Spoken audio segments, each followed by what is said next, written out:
ಅಧ್ಯಾಯ 10. 10ನೇ ದಿನದ ಪಾರಾಯಣ. ಮೃಗಶೃಂಗನ ವಿವಾಹ. ವಸಿಷ್ಠ ಮಹರ್ಷಿಗಳು ಹೀಗೆ ಹೇಳತೊಡಗಿದರು. ದಿಲೀಪ ಮಹಾರಾಜ, ಹೂವು ಅರಳಿದ ಕೂಡಲೇ ಪರಿಮಳ ಬೀರುತ್ತದೆ. ಅದಕ್ಕೆ ಯಾರೂ ಕಲಿಸಬೇಕಾದ ಅಗತ್ಯವಿಲ್ಲ. ಅದು ಪ್ರಕೃತಿ ಸಹಜವಾದದ್ದು. ಅದೇ ರೀತಿ ಮೃಗಶೃಂಗನು ತನ್ನ ಬಾಲ್ಯದಶೆಯಿಂದಲೂ ಹರಿನಾಮ ಸ್ಮರಣೆಯಲ್ಲಿ ಆಸಕ್ತಿಯುಳ್ಳವನಾಗಿದ್ದನು. ಆತನಿಗೆ 5 ವರ್ಷ ತುಂಬಿದ ನಂತರ ವಿದ್ಯಾಭ್ಯಾಸಕ್ಕಾಗಿ ಗುರುಕುಲಕ್ಕೆ ಕಳುಹಿಸಿದರು. ಅಲ್ಲಿ ಸಕಲ ಶಾಸ್ತ್ರಗಳನ್ನು ಅತಿ ಶ್ರದ್ಧೆಯಿಂದ ಕಲಿಯುತ್ತಾ ಗುರುಗಳ ಮನ್ನಣೆಯನ್ನು ಪಡೆದು ಪಾಂಡಿತ್ಯ ಗಳಿಸಿದನು. ವಿದ್ಯಾಭ್ಯಾಸ ಪೂರ್ತಿಯಾದ ನಂತರ ತಂದೆ ತಾಯಿಗಳ ಅಪ್ಪಣೆ ಪಡೆದು ದೇಶ ಸಂಚಾರದಲ್ಲಿ ಅನೇಕ ಪುಣ್ಯತೀರ್ಥಗಳಲ್ಲಿ ಸ್ನಾನ ಮಾಡಿ ಮಾಘಮಾಸ ಫಲವನ್ನು ಗಳಿಸಿಕೊಂಡಿದ್ದನು. ಮಗನು ದೇಶ ಸಂಚಾರ ಪೂರೈಸಿ ಹಿಂದಿರುಗಿ ಬಂದ ನಂತರ ಆತನ ಮಾತಾಪಿತೃಗಳು ತಕ್ಕ ಕನ್ಯೆಯನ್ನು ನೋಡಿ ವಿವಾಹ ಮಾಡಲು ನಿಶ್ಚಯಿಸಿದರು. ಮೃಗಶೃಂಗನು ತಾನು ಮೆಚ್ಚಿದ ಸುಶೀಲಳನ್ನು ಮಾತ್ರ ಮದುವೆಯಾಗುವುದಾಗಿ ತನ್ನ ಮನೋನಿಶ್ಚಯವನ್ನು ತಂದೆ ತಾಯಿಗಳಿಗೆ ತಿಳಿಸಿದಾಗ ಮಗನ ಇಷ್ಟದ ಪ್ರಕಾರವಾಗಿ ಒಂದು ಒಳ್ಳೆಯ ಶುಭ ಮುಹೂರ್ತದಲ್ಲಿ ಮೃಗಶೃಂಗನಿಗೂ ಸುಶೀಲಳಿಗೂ ಅತಿ ವಿಜೃಂಭಣೆಯಿಂದ ವಿವಾಹ ಕಾರ್ಯವನ್ನು ನೆರವೇರಿಸಿದರು.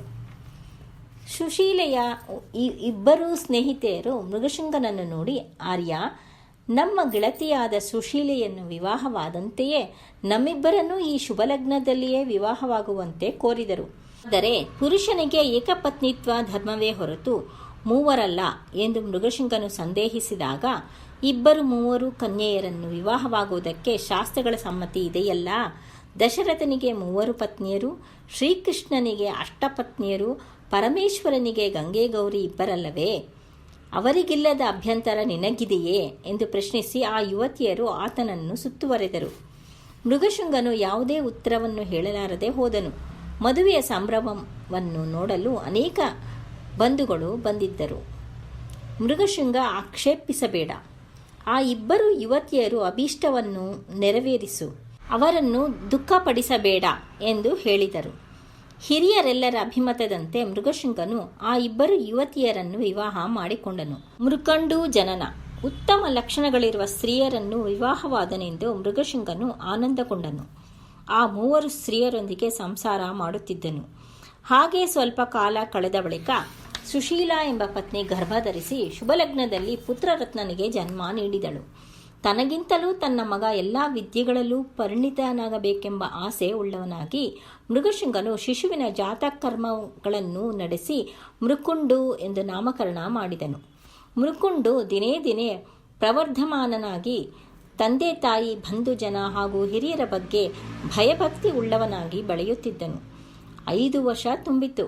ಮೃಗಶೃಂಗನು ಮೃಕುಂಡುವಿಗೆ ಉಪನಯನ ಮಾಡಿ ವಿದ್ಯಾಭ್ಯಾಸಕ್ಕಾಗಿ ಗುರುಕುಲಕ್ಕೆ ಕಳುಹಿಸಿದನು.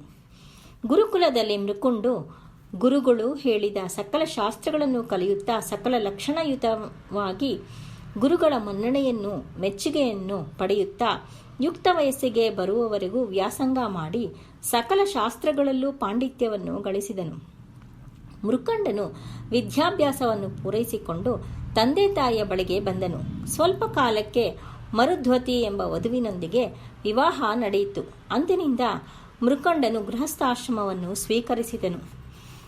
ಮೃಗಶೃಂಗನ ಮತ್ತಿಬ್ಬರು ಪತ್ನಿಯರಿಗೂ ಕೂಡ ಪುತ್ರರು ಜನಿಸಿದರಿಂದ ಅವರಿಗೂ ಸಹ ಎಲ್ಲ ವಿದ್ಯೆಗಳನ್ನು ಕಲಿಸಿ ಪ್ರಾಪ್ತ ವಯಸ್ಕರಾದ ನಂತರ ವಿವಾಹ ಮಾಡಿದನು. ಎಲ್ಲರೂ ಮಾಘಮಾಸದಲ್ಲಿ ಸ್ನಾನಾದಿಗಳು, ಜಪತಪಗಳು, ದಾನ ಧರ್ಮಗಳನ್ನು ನಿಷ್ಠೆಯಿಂದ ಮಾಡುವಂತೆ ಪ್ರೋತ್ಸಾಹಿಸುತ್ತಿದ್ದನು. ತಾನು ಆಚರಿಸಿದ ಮಾಘಮಾಸ ವ್ರತ ಫಲಪ್ರಭಾವದಿಂದಲೇ ಸಂಸಾರದಲ್ಲಿ ಯಾವುದೇ ತೊಡಕಿಲ್ಲದೆ ಇರುವುದು ಅಲ್ಲದೆ ಮೃಗಶೃಂಗನಿಗೆ ಮೊಮ್ಮಕ್ಕಳೂ ಆದರು. ಆ ಆನಂದದಲ್ಲಿ ತನ್ನ ವಂಶವೃಕ್ಷ ಶಾಖೋಪಶಾಖೆಯಾಗುತ್ತಿರುವುದನ್ನು ಕಂಡು ಸಂತೋಷ ಪಡುತ್ತಾ ತನಗಿನ್ಯಾವುದೂ ಆಸೆಯಿಲ್ಲ, ಆದ್ದರಿಂದ ಭಗವಂತನ ಸಾನ್ನಿಧ್ಯ ಸೇರಬೇಕೆಂದು ಸಂಕಲ್ಪಿಸಿ ತಪಸ್ಸನ್ನಾಚರಿಸಲು ಕಾಡಿಗೆ ಹೋಗಿ ತನ್ನ ತಪೋಬಲದಿಂದ ಶ್ರೀ ಮಹಾವಿಷ್ಣುವನ್ನು ಒಲಿಸಿಕೊಂಡು ನಾರಾಯಣನ ಕೃಪೆಗೆ ಪಾತ್ರನಾಗಿ ವೈಕುಂಠ ಸೇರಿದನು. ಕೇಳಿದ್ಯಾ ಭೂಪಾಲ, ಮೃಗಶೃಂಗನು ತಾನು ಆಚರಿಸಿದ ಮಾಘಮಾಸ ವ್ರತ ಫಲದಿಂದಲೇ ಪುತ್ರ ಪೌತ್ರಾದಿಗಳನ್ನು ಪಡೆದು ಶ್ರೀಮನ್ನಾರಾಯಣನ ಸನ್ನಿಧಕ್ಕೆ ಸಶರೀರವಾಗಿ ವೈಕುಂಠಕ್ಕೆ ಹೋದನು. ಇನ್ನು ಆತನ ಜ್ಯೇಷ್ಠ ಪುತ್ರನಾದ ಮೃಕುಂಡುವಿನ ವೃತ್ತಾಂತವನ್ನು ಹೇಳುತ್ತೇನೆ ಕೇಳು ಎಂದು ವಸಿಷ್ಠ ಮಹರ್ಷಿಗಳು ದಿಲೀಪ ಮಹಾರಾಜನಿಗೆ ಹೀಗೆ ಹೇಳತೊಡಗಿದರು. ಮೃಗಶೃಂಗನು ಕಾಡಿಗೆ ಹೊರಟು ಹೋದ ಮೇಲೆ ಅಂದಿನಿಂದ ಜ್ಯೇಷ್ಠಪುತ್ರನಾದ ಮೃಕಂಡು ಸಂಸಾರ ಜವಾಬ್ದಾರಿಯನ್ನು ಹೊತ್ತು ಮನೆಯಲ್ಲಿ ಯಾವುದೇ ಕುಂದುಕೊರತೆ ಇಲ್ಲದೆ ನೋಡಿಕೊಳ್ಳುತ್ತಿದ್ದನು. ಆದರೂ ಅವನಲ್ಲಿ ಒಂದು ಚಿಂತೆ ಕಾಡುತ್ತಿತ್ತು. ಅದೇನೆಂದರೆ, ತಾನು ವಿವಾಹವಾಗಿ ಬಹಳ ವರ್ಷಗಳೇ ಕಳೆದರೂ ಸಂತಾನವಾಗದಿರುವುದು. ಅದರಿಂದಾಗಿ ಆತನು ಒಳಗೆ ಕೊರಗುತ್ತಿದ್ದನು. ಆತ ಒಂದು ದಿನ ಹೀಗೆಂದುಕೊಂಡನು: ಕಾಶಿ ಪುಣ್ಯಕ್ಷೇತ್ರ, ಸದಾಶಿವನ ಪ್ರತ್ಯಕ್ಷ ನಿಲಯ. ಅಂತಹ ವಾರಣಾಸಿಯನ್ನು ನೋಡಿದ ಮಾತ್ರಕ್ಕೆ ಸಕಲ ಪಾಪಗಳು ನಿವಾರಣೆಯಾಗುವುದಲ್ಲದೆ ಮನಸ್ಸಿನ ಅಭೀಷ್ಟಗಳು ಈಡೇರುವುವು. ಅನೇಕ ಜನ ಕಾಶಿ ವಿಶ್ವನಾಥನ ದರ್ಶನ ಮಾಡಿ ತಮ್ಮೆಲ್ಲ ಕೋರಿಕೆಗಳನ್ನು ಈಡೇರಿಸಿಕೊಂಡಿರುವರು.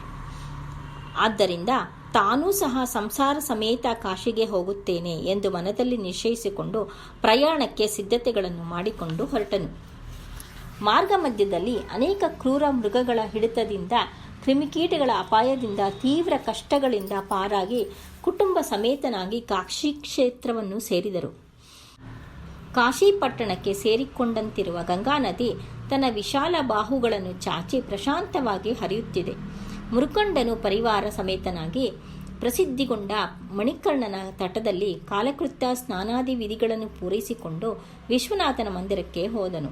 ಆಲಯದೊಳಗೆ ಪ್ರವೇಶಿಸಿದ ಒಡನೆಯೇ ಮೃಕಂಡನಿಗೆ ಎಲ್ಲಿಲ್ಲದ ಆನಂದ ಉಂಟಾಯಿತು. ತನ್ನ ಜನ್ಮ ಸಾರ್ಥಕವಾಯಿತೆಂದು ತಾನು ಕೈಲಾಸದಲ್ಲಿರುವಂತೆ ಭಾವಿಸಿ ವಿಶ್ವೇಶ್ವರನನ್ನು ಭಕ್ತಿ ಶ್ರದ್ಧೆಯಿಂದ ಪ್ರಾರ್ಥಿಸಿದನು. ಈ ರೀತಿಯಾಗಿ ಸಕುಟುಂಬನಾಗಿ ಕಾಶಿ ವಿಶ್ವೇಶ್ವರನ ಧ್ಯಾನ ಮಾಡಿ ಒಂದು ಲಿಂಗವನ್ನು ಪ್ರತಿಷ್ಠಾಪಿಸಿ ಅದನ್ನು ಮೃಕುಂಡೇಶ್ವರ ಮಹಾಲಿಂಗವೆಂದು ನಾಮಕರಣ ಮಾಡಿ ಅದಕ್ಕೆ ಎದುರಾಗಿ ತನ್ನ ಪತ್ನಿಯ ಹೆಸರಿನಲ್ಲಿ ಮತ್ತೊಂದು ಲಿಂಗವನ್ನು ಪ್ರತಿಷ್ಠಾಪಿಸಿದನು. ಆ ರೀತಿಯಾಗಿ 1 ವರ್ಷ ಕಾಲ ವಿಶ್ವೇಶ್ವರನ ಸನ್ನಿಧಿಯಲ್ಲಿ ಕಳೆಯಲು ನಿರ್ಧರಿಸಿದನು. ಒಂದು ದಿನ ಮೃಕುಂಡನ 3 ಮಾತೆಯರು ಪವಿತ್ರ ನದಿಯಲ್ಲಿ ಸ್ನಾನವನ್ನಾಚರಿಸಿ ವಿಶ್ವೇಶ್ವರನನ್ನು ಪೂಜಿಸುತ್ತಿದ್ದಾಗ ತಕ್ಷಣ ಪ್ರಜ್ಞೆ ತಪ್ಪಿ ಪ್ರಾಣ ಬಿಟ್ಟರು. ಮೃಕಂಡನು ತುಂಬಾ ದುಃಖಿಸಿದನು. ವಿಧಿಯನ್ನು ಯಾರಿಂದ ತಾನೇ ತಪ್ಪಿಸಲು ಸಾಧ್ಯ? ಆದರೂ ವಿಶ್ವೇಶ್ವರನ ಧ್ಯಾನ ಮಾಡುತ್ತಲೇ ಪ್ರಾಣ ಬಿಟ್ಟರು. ಗತಿಸಿದ 3 ಮಾತೆಯರಿಗೆ ಮೃಕಂಡನು ಯಥಾವಿಧಿಯಾಗಿ ದಹನ ಸಂಸ್ಕಾರ ಮಾಡಿ ಮಾತೃ ಋಣವನ್ನು ತೀರಿಸಿಕೊಂಡನು. ಮೃಕಂಡನಿಗೆ ಬಹಳ ಕಾಲದವರೆಗೂ ಸಂತಾನವಾಗದೇ ಇದ್ದರಿಂದ ಕಾಶಿ ಕ್ಷೇತ್ರಕ್ಕೆ ಬಂದನಲ್ಲದೆ ಸಂತಾನಕ್ಕಾಗಿ ಪತ್ನಿ ಸಮೇತನಾಗಿ ವಿಶ್ವನಾಥನನ್ನು ಕುರಿತು ತಪಸ್ಸು ಮಾಡಿದನು. ಅನೇಕ ದಾನ ಧರ್ಮಗಳನ್ನು ಮಾಡಿದನು. ಆತನ ತಪಸ್ಸಿಗೆ ಮೆಚ್ಚಿ ಪಾರ್ವತೀ ಪರಮೇಶ್ವರರು ಪ್ರತ್ಯಕ್ಷರಾದರು. ಮೃಕಂಡನಿಗೆ ಆತನ ಸತಿ ಮರುದ್ವತಿಗೆ ಅಮಿತಾನಂದವಾಗಿ ಪರಮೇಶ್ವರನನ್ನು ಅನೇಕ ವಿಧಗಳಿಂದ ಸ್ತೋತ್ರ ಮಾಡಲು ಪರಮೇಶ್ವರನು, ಮಹಾಮುನಿಯೇ, ನಿನ್ನ ಭಕ್ತಿಗೆ ಮೆಚ್ಚಿದನು. ನೀನು ಮಾಡಿದ ತಪಸ್ಸು ನಮಗೆ ಬಹಳ ಪ್ರಿಯವಾಗಿದೆ. ನಿನ್ನ ನಿಷ್ಕಲ್ಮಶ ಭಕ್ತಿಗೆ ಮೆಚ್ಚಿ ನಿನ್ನ ಕೋರಿಕೆಗಳನ್ನು ಈಡೇರಿಸಲು ಬಂದಿದ್ದೇನೆ. ಆದ್ದರಿಂದ ನಿನ್ನ ಅಭೀಷ್ಟವು ಏನೆಂದು ಹೇಳು ಎಂದು ಕೇಳಿದನು. ಆಗ ಮೃಕಂಡನು ನಮಸ್ಕಾರ ಮಾಡಿ, ಓ ತಂದೆಯೇ ಮಹಾದೇವ, ತಾಯಿ ಅನ್ನಪೂರ್ಣೆ, ಇದೋ ನಿನಗೆ ನನ್ನ ನಮಸ್ಕಾರಗಳು. ಲೋಕರಕ್ಷಕ, ನಿನ್ನ ದಯೆಯಿಂದ ನನಗೆ ಸಕಲ ಲಕ್ಷಣಗುಳ್ಳವಳು, ಸುಂದರಳು, ಸುಶೀಲೆಯೂ ಆದ ಪತ್ನಿ ಲಭಿಸಿದ್ದರಿಂದ ನಾನು ನಿಮ್ಮನ್ನು ಧ್ಯಾನಿಸುತ್ತಾ ಆಕೆಯೊಂದಿಗೆ ಸಂಸಾರ ಸುಖವನ್ನು ಅನುಭವಿಸುತ್ತಿದ್ದೆನು. ಆದರೆ ಎಷ್ಟೇ ವರ್ಷಗಳಾದರೂ ನಮಗೆ ಸಂತಾನವಾಗದಿದ್ದರಿಂದ ನರಳಿ ಕೃಶನಾಗುತ್ತಿದ್ದೇನೆ. ಸಂತಾನವಿಲ್ಲದವರಿಗೆ ಉತ್ತಮ ಗತಿಗಳಿಲ್ಲ. ಆದ್ದರಿಂದ ನಮಗೆ ಪುತ್ರ ಸಂತಾನವನ್ನು ನೀಡು ಎಂದು ಬೇಡಿಕೊಳ್ಳುತ್ತಿದ್ದೇವೆ ಎಂದು ಪಾರ್ವತೀ ಪರಮೇಶ್ವರರನ್ನು ಪ್ರಾರ್ಥಿಸಿದನು. ಮೃಕಂಡನ ದೀನಾಲಾಪವನ್ನು ಆಲಿಸಿದ ತ್ರಿನೇತ್ರನು, ಪ್ರಿಯೋತ್ತಮ, ನಿನ್ನ ಅಭೀಷ್ಟೆ ನೆರವೇರುತ್ತದೆ. ಆದರೆ ನಿಯಮವೊಂದಿದೆ. ಅದೇನೆಂದರೆ, ನೀನು ಬದುಕಿರುವವರೆಗೂ ವೈಧವ್ಯದಿಂದ ಇರುವ ಮಗಳು ಬೇಕೇ ಅಥವಾ ಅಲ್ಪಾಯುವಾದ ಪುತ್ರನು ಬೇಕೇ ಎಂದು ಪ್ರಶ್ನಿಸಿದನು. ಮೃಕಂಡನಿಗೆ ಆಶ್ಚರ್ಯವಾಯಿತು. ಪರಮೇಶ್ವರನ ಮಾತಿಗೆ ಚಿಂತೆಗೊಳಗಾದನು. ಕ್ಷಣಕಾಲ ತಡೆದು, ಹೇ ಶಶಿಧರ, ನನ್ನನ್ನು ಪರೀಕ್ಷೆ ಮಾಡಲು ಎಣಿಸಿದೆಯಾ? ನನಗೆ ಜ್ಞಾನೋದಯವಾಯಿತು. ಆದಿ ಅಂತ್ಯಗಳವರೆಗೂ ನಿನ್ನ ಧ್ಯಾನವನ್ನೇ ಮಾಡುತ್ತಾ ನಿನ್ನನ್ನೇ ಸೇವಿಸುತ್ತಿರುವ ನನಗೆ ಏನು ಕೇಳಬೇಕೋ ತೋಚುತ್ತಿಲ್ಲ. ಆದರೂ ನಿರಂತರ ವೈಧವ್ಯದಿಂದ ಕೊರಗಿ ಕೃಷಿಸುವ ಮಗಳಿಗಿಂತ ಅಲ್ಪಾಯುವಾದ ಪುತ್ರನನ್ನೇ ಅನುಗ್ರಹಿಸು ಎಂದು ಬೇಡಿಕೊಂಡನು. ಹಾಗೆಯೇ ಆಗಲಿ, ತಥಾಸ್ತು ಎಂದು ವರವಿತ್ತು ತ್ರಿಶೂಲಾಧಾರಿ ಪಾರ್ವತಿ ಸಮೇತನಾಗಿ ಅಂತರ್ಧಾನನಾದನು. ಪರಮೇಶ್ವರನ ಅನುಗ್ರಹದಿಂದ ಮೃಕಂಡನ ಪತ್ನಿ ಮರುದ್ವತಿ ಒಂದು ಶುಭ ಮುಹೂರ್ತದಲ್ಲಿ ಪುತ್ರನಿಗೆ ಜನ್ಮವಿತ್ತಳು. ಮೃಕಂಡನಿಗೆ ಪುತ್ರ ಸಂತಾನವಾಯಿತೆಂದು ಅನೇಕ ಮಂದಿ ಋಷಿಶ್ರೇಷ್ಠರೆಲ್ಲರೂ ಶಿಶುವನ್ನು ನೋಡಲು ಬಂದರು. ವ್ಯಾಸ ಮಹರ್ಷಿಗಳು ಕೂಡ ಬಂದು ಆ ಮಗುವಿಗೆ ಜಾತಕ ಕರ್ಮಗಳನ್ನು ನೆರವೇರಿಸಿ ಹೊರಟರು. ಓ ದಿಲೀಪ ಮಹಾರಾಜ, ಪರಮ ಪೂಜ್ಯನೂ ಋಷಿಶ್ರೇಷ್ಠನೂ ಆದ ಮೃಕುಂಡನು ಪರಮೇಶ್ವರನನ್ನು ಮೆಚ್ಚಿಸಿ ಆತನ ದಯೆಗೆ ಪಾತ್ರನಾಗಿ ಪಡೆದ ಆ ಪುತ್ರನೇ ಪರಮ ಭಾಗವೋತ್ತಮನಾದ ಮಾರ್ಕಂಡೇಯನು ಎಂಬಲ್ಲಿಗೆ 10ನೇ ಅಧ್ಯಾಯವು ಸಮಾಪ್ತವು.